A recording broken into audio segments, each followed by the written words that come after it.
आपल्या मामाची पोरगी आणि आपले मामा. मग काय भाई, तुम्हालाच समजलं तुमचा पाटील कुठं निघाला. रुको जरा, मग काय आज सबर करो.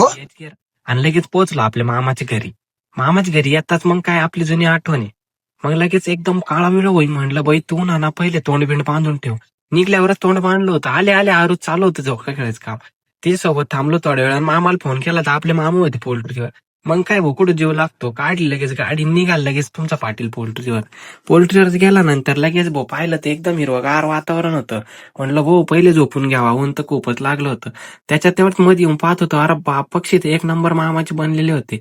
कारण काळजी जितका घेतो भाऊ कुठं सोडतच नाही. थोड्याच वेळात तिकडे पाहिलं दिनू मामा नवनाथ मामाने ते येल होती. आणि नंतर मामान करेल होती सेटिंग. म्हणे तर काय पक्ष्यांना खूप गरम होतं म्हणून लावली फोगर. अरे बाप म्हणले, इथं बाई माणसापेक्षा वर सोय झाली यांची. तेवढ्यात बाहेर येऊन बघतो, मामाला म्हणलं हे काय. तो म्हणतो हे औषध नाही भाऊ, हे आहे कोंबड्यासाठी. थंड राहतं पाण्यामुळे त्यांना काही होऊ नये म्हणून त्या पाण्यामध्ये हे टाकून मामाने हे लावली होती सेटिंग. तर थोड्याच वेळात मग मित्रांनो आपण सगळं औषध वगैरे पाहून लगेच मॉर्टिलिटी चेक केली आणि पक्षी एकदम निवांत फोगरमध्ये बसलेले होते. तेवढ्यात मामा म्हणतो मी येतो मधून चक्कर मारून. मग काय मामा आणि आम्ही सोबत होते मित्रांनो. थोड्याच वेळात मग आपल्या मामाने लगेच पाटलाला दिली सगळी डिटेल. आणि त्याच्यानंतर परत औषध काही मिक्स करायचं होतं डबल, ते औषध वगैरे सगळं मिक्स करून काही पाणी होतं ते पाणी लावून आर्मीच्या मामाने केलं ट्रॅक्टरवर चालू. आणि थोड्याच वेळात मग ते सगळं औषध वगैरे मिक्स केलं तर वातावरण पण एकदम उन्हाचं होतं कडक.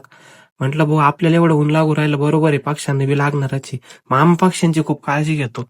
तेवढ्यात आपण मध्ये आलो. मग मामाने लगेच सगळ्या पक्ष्यांमध्ये फिरून चक्कर वगैरे मारला, फीड वगैरे चेक केलं.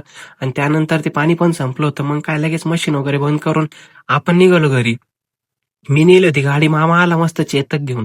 तेवढ्यात घरी येत नाही तर मामानं आपल्याला आणला हरभरा. आणि त्यानंतर मग आपण बसलो आरू सोबत. तिने काढलं स्नॅपचॅट मध्ये, लगेच फोटो काढायला सुरुवात केली.